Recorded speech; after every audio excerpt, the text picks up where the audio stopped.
은혜 받을 하나님의 말씀은 창세기 16장 1절에서 6절까지의 말씀입니다. 창세기 16장 1절에서 6절의 말씀 찾으셨으면 교독합니다. 제가 먼저 읽습니다.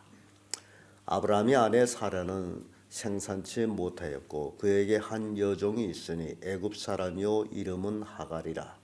사라가 아브라함에게 이르되 여호와께서 내 재산을 허락하지 아니하시니 오늘부터 내가 이 여종에게 들어가서 내가 거꾸로 말미암아 자녀를 얻을까 하노라.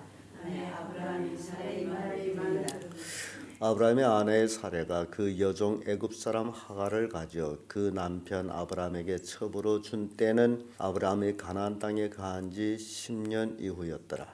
아브라함이 하갈과 동침하였더니 하갈이 임신하매 그가 자기 임신함을 알고 그의 요셉을 시기하니라.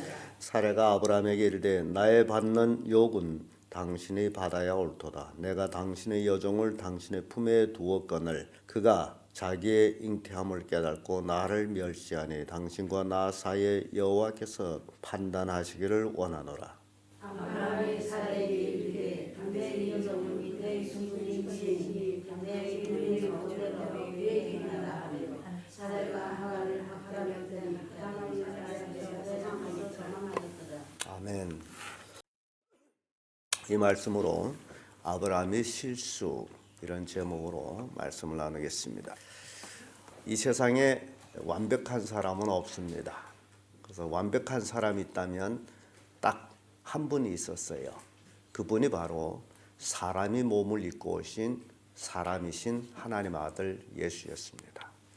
그 외의 모든 사람들은 성경에 모든 사람이 죄를 지었으므로 하나님의 영광이 이르지 못하더니 라고 로마서에서 말씀합니다. 의롭게 행하고 믿음으로 행하여서 하나님의 벗이다라는 칭호를 받은 아브라함이지만은 그러나 그도 그 인생을 쭉 살펴보면 실수가 많았음을 봅니다. 그래서 여기서 우리에게 교훈을 주는 것은 우리 인간은 다 무익함으로 실수가 있구나. 나도 실수가 있고 저도 실수가 있고 그래서 우리가 신앙생활하면서 성도들의 실수가 그것이 중요한 게 아니에요. 우리가 그것을 용납하고 용서하고 나도 그러니 필차일반이다라는 생각으로 하게 되면 서로의 그 사랑으로 덮어줄 수 있는데 그런데 사람들은 자기 실수는 까맣게 잊어먹고 남의 실수는 꼭 기억하고서 늘 그것을 용서치 못하고 그것을 큰 죄로 여기면서 배척하는 것이 또한 사람입니다.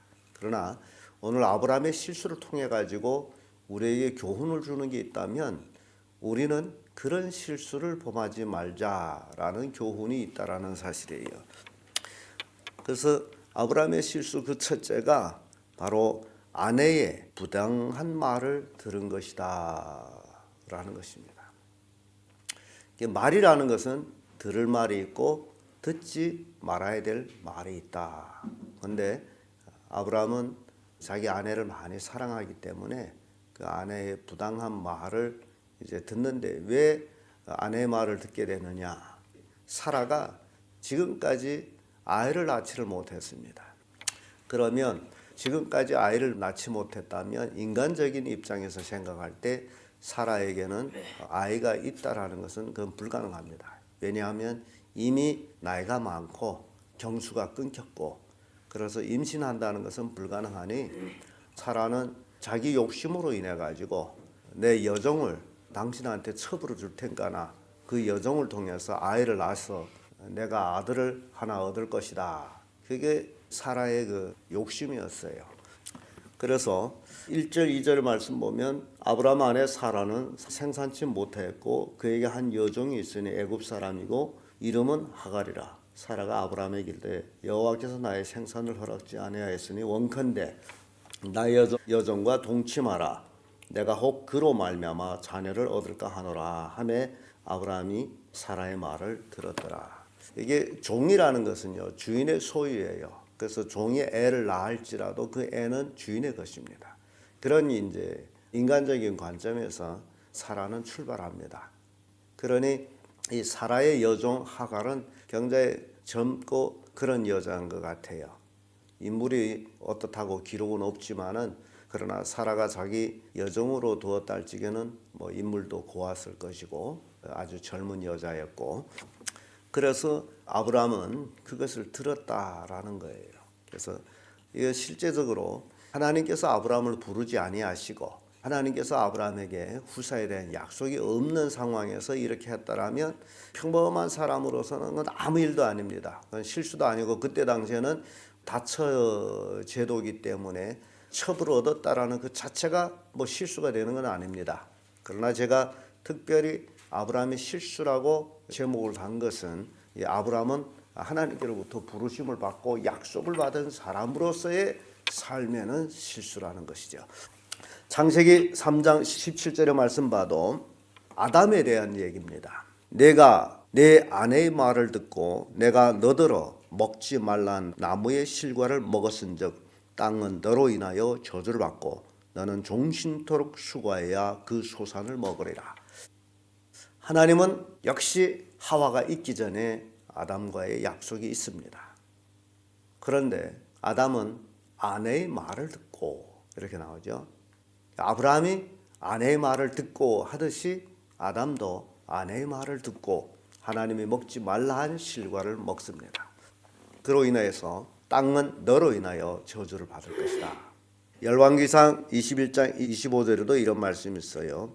예로부터 아합과 같이 스스로 팔려 여호와 보시기에 악을 행한 자가 없음은 저가 그 아내 이세벨에게 충동되었습니다. 이스라엘에 아합이라는 왕이 있었는데 이 왕이 이방인 여인을 왕후로 취해가지고 그 왕후의 이름이 이세벨인데 이 왕이 아내의 말을 듣고 바알을 섬기기 시작하고 하나님을 섬기는 선지자를 핍박하게 됩니다. 그래서 참 이게 들어야 될 말이 있지만은 듣지 말아야 될 말, 이것이 들른 것이 마지막에 죄악으로 가고 있다. 사도행전 5장 1절 2절의 말씀 봐도 아나니아라 하는 사람이 그 아내 삽비라로 더불어 소유를 팔아 그 값에서 얼마를 감춤해 그 아내도 알더라. 사도들이 성령을 충만한 그 이제 사도행전 초대교회 당시죠. 성령이 충만하여 있고 교회에 은혜가 넘쳐났고 성도들이 그 성령 충만함으로 인해 가지고 밭 팔고 집을 팔고 소유를 팔고 그 판 돈들을 베드로 발 앞에 갖다 놓았습니다. 헌금을 한 거죠. 베드로에게 앞에 와서. 그러면 베드로는 그 돈으로 구제를 하고, 그런 그 상황에서 이 아나니아라는 사람도 성령 충만한 충동을 받았어요. 그래가지고 자기 소유를 팔았습니다. 소유를 팔았더니 성경에는 기록이 되어 있지 않습니다만은 여기에 그 아내 삽비라로 더불어라는 말이 나옵니다. 그런 걸 봐가지고 팔기는 팔았는데 아마 아내가 여보 이거 다 팔고서 우리가 바치고 나서는 어떻게 살 수 있어요? 우리 생활 얼마 내놔야 될 거 아니냐, 생활비를. 그래 그러자 해서 생활비를 얼마를 내놨어요. 그래서 아내도 알더라 이렇게 되어 있는 겁니다. 그런데 그것이 베드로 앞에 갖다 드릴 때에 문제가 되는 것이 있었습니다. 뭐가 문제느냐? 자기 소유를 팔아가지고 문제를 일으킨 사람이 바로 아나니아라는 사람, 참 불쌍한 사람. 소유를 팔아서 기쁜 마음으로 하나님께 드렸는데 그것이 저주가 돼가지고 죽음을 당하게 됩니다. 원인은 딱 하나. 베드로 앞에 갖다 놨을 적에 베드로가 묻습니다. 이것이 너의 판 전부냐? 그 소유 전부냐? 그랬더니 예라고 대답을 합니다. 그때 아나니아가 성실하게 아니에요. 팔고 우리 생활비를 얼마간 내놓고 나머지를 가져왔습니다. 라고 얘기하면 아무 일도 없는 문제. 그런데 자기들이 생활비를 내놓고 전부라고 한 말. 그것이 아내와 같이 한 그것이 죄가 돼가지고 참 불행하게 초대교회 아나니와 삽비라가 그 일로 하나님이 쳐서 죽습니다. 그래서 이 부당한 말을 듣게 되면 죽음으로까지도 이루어진다. 그래서 신앙생활에서 우리가 이런 거짓말 또 잘못된 말에 동조하면 안 된다라는 교훈을 줍니다. 만약시 아브라함의 아내 사라가 내 여종 내가 첩을 줄 테니 그가 아들 낳아서 내가 그를 인해서 자식을 얻을 것이다 라고 얘기했을 적에 여보 그건 아니지. 하나님께서 이제 우리에게 자손을 준다라고 약속을 했으니까 좀 기다립시다. 그러면 이건 또 딴 문제예요. 그런데 아브라함은 하나님의 약속은 까맣게 잊고 아내의 말을 듣습니다. 그래서 아브라함의 실수 두 번째가 바로 하나님의 약속을 기다리지 못한 것입니다.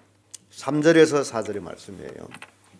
아브라함의 아내 사라가 그 여종 애굽 사람 하갈을 가져 그 남편 아브라함에게 첩으로 줄 때에 아브라함이 가나안 땅에 간 지 10년 후였더라. 그러니 나이를 계산하면 아브라함이 갈 때 우르를 떠날 때 75세였고 75세에서 10년을 살았으면 이제 아브라함 나이 얼마예요? 85세입니다. 85세. 이때는 사라가 75세 정도 돼요. 그러면 이 하갈이 사라의 여종 하갈이 나이가 20대 좌우가 되지 않겠나라고 생각을 합니다. 85세 되는 로인이 20대 여인하고 첩으로 맞이했으니 아마 기가 차게 사랑했을는지도 몰라요. 자기 아내 75세 되는 아내하고 젊은 여자하고 비교할 때 아마 매일 그 방에서 자지 않았나라고 생각합니다. 나중에 나오는 얘기입니다만은 그러니 이게 젊은 여자가 임신을 했어요. 4절의 말씀 보면 아브라함이 하갈과 동침하였더니 하갈이 잉태하며 그가 자기 잉태함을 깨닫고 그 여주인을 멸시하는지라. 그러니까 이제 아브라함의 삶이 그 여종에게 아주 푹 빠진 것 같아요. 그러니 이제 누가 눈에 안 보여요? 늙은 주인은 눈에 안 보이고 자기가 안방을 독차지하는. 그러니 사라가 이게 얼마나 기분이 아니죠. 이게 아브라함이 바로 이 실수라는 게 여기에 있다. 하나님이 75세 때에 약속하셨고 10년이 지났으면 하나님이 약속하시고 나서도 자손을 주겠다고 약속하고 나서도 10년 동안 하나님이 묵묵했다라는 사실이죠. 그러니 아브라함도 그냥 주시겠다 했는데 라고 그 약속을 기다리지 못한 그 실수가 이루어지는 모습을 봅니다. 창세기 15장 4절의 말씀 보면 여호와의 말씀이 그에게 임하여 가라사대 그 사람이 내 후사가 아니라 내 몸에서 날짜가 내 후사가 되리라. 하나님은 분명히 아브라함에게 내 몸에서 날짜가 내 후사가 되리라고 딱 얘기했습니다. 그러면 여기서 내 몸이라는 것, 우리는 창세기에 하나님께서 아담과 하와를 만드시고 그때 말씀하신 말씀이 있습니다. 이러므로 사람이 부모를 떠나 그 아내와 합하여 둘이 한 몸이 될지라. 그러니까 아브라함이 몸이라고 얘기할 적에는 이게 사라까지 포함되어 있는 것을 얘기한다. 옛날 왕정 시대는 아주 그것이 엄연했습니다. 왕은 수없이 많은 후궁을 거느리고 있지만은 그러나 중전이 낳은 아이, 후궁이 낳은 아이들도 똑같이 왕의 자식이에요. 그럼에도 불구하고 중전이 낳은 아이가 정통의 대를 이었다라는 사실.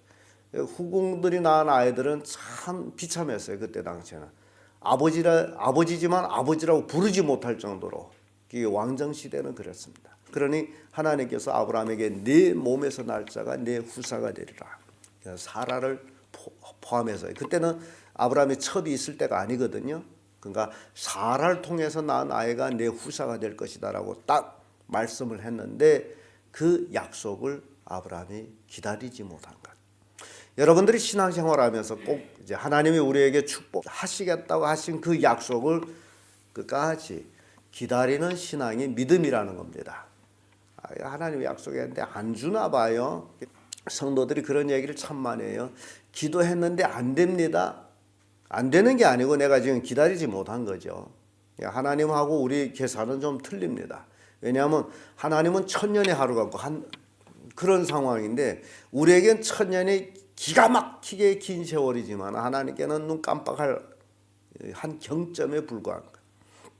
그래서 우리는 우리의 조급성을 내려놓는 것이 믿음이에요. 하나님의 응답을 기다리는 것. 아브라함이 그걸 기다리지 못한 것이 실수였다. 사도행전 1장 4절에 보면 사도와 같이 모이사 저에게 분부하여 가라사대 예루살렘을 떠나지 말고 내게 들은 바 아버지의 약속하신 것을 기다리라. 예수님은 승천하시며 제자들에게 예루살렘을 떠나지 말고 기다리라. 약속을 기다리라. 그런데 신약 성경에 와서는 참 그것이 이루어집니다. 사도들은 그걸 기다렸어요. 예루살렘을 떠나지 않았어요. 그리고 그들은 10일 동안 금식 기도하면서 그 약속하신 성령을 받는 모습을 봅니다. 오늘날 우리에게 아브라함의 실수를 재현하지 않으려면 기다리는 삶, 하나님의 약속을 믿고 기다리는 것, 이게 우리에게 필요한 믿음이다. 끝으로 아브라함의 실수는 종이 주인을 멸시하게 한 것이다. 5절에서 6절의 말씀이죠. 5절에 사라가 아브라함에게 이르되 나의 받을 욕은 당신이 받아야 옳도다. 내가 나의 여종을 당신의 품에 두었거늘 그가 자기 잉태함을 깨닫고 나를 멸시하니 당신과 나 사이에 여호와께서 판단하시기를 원하노라. 내가 내 여종을 당신의 품에 두었지 당신 스스로 한 게 아닌데 왜 그 여종이 나를 멸시하게 하느냐? 아브라함에게 잘못이에요. 여종은 어디까지는 여종이라는 거예요. 아브라함 품에 있다 할지라도 그때 아브라함이 정신이 버뜩 든 거예요. 노인이 실수한 거죠. 나이가 많으면 아마 그런 것 같아요. 그래서 6절에 와서 아브라함이 사라에게 이르되 그대의 여종은 그대의 수종에 있으니 그대의 눈에 좋은 대로 그대에게 행하라 하매 사라가 하갈을 학대하니 하갈이 사라 앞에서 도망하였더라. 이게 여종은 가장 여종이에요. 주인 품에 있대도 여종이에요. 그래서 그때부터 사라가 여종을 학대했더니 아마 엄하게 심하게 학대했나 봐요. 잉태한 거 상관없이. 그랬더니 주인의 앞에서 도망칠 정도로 그런 학대를 받은 거예요. 그래서 종이 주인을 멸시하도록 한 것은 바로 이 아브라함이 실수였다라는 거죠. 지나친 작은 마누라를 지나치게 이뻐하고 커했던 결과로서 잘못된 것이었다. 그래서 그런 재미있는 말씀이 잠언에 있습니다. 잠언 30장 21절에서 23절에 세상을 진동시키며 세상으로 견딜 수 없게 하는 것 서너 가지 있나니 곧 종이 임금된 것과 종놈이 임금이 됐다는 얘기예요. 그 세상을 진동시키는 일이다. 그리고 미련한 자가 배부른 것과 미련한 놈인데 배부르게 먹어요. 그 다음에 꺼림을 받는 계집이 시집간 것과 요즘 그런 것 같아요. 베리벨락해 더럽게 살다가도 시집가는 여자애들 참 많아요. 이게 세상을 진동시키는 일이다. 그리고 나서 계집종이 주모를 이은 것이니라.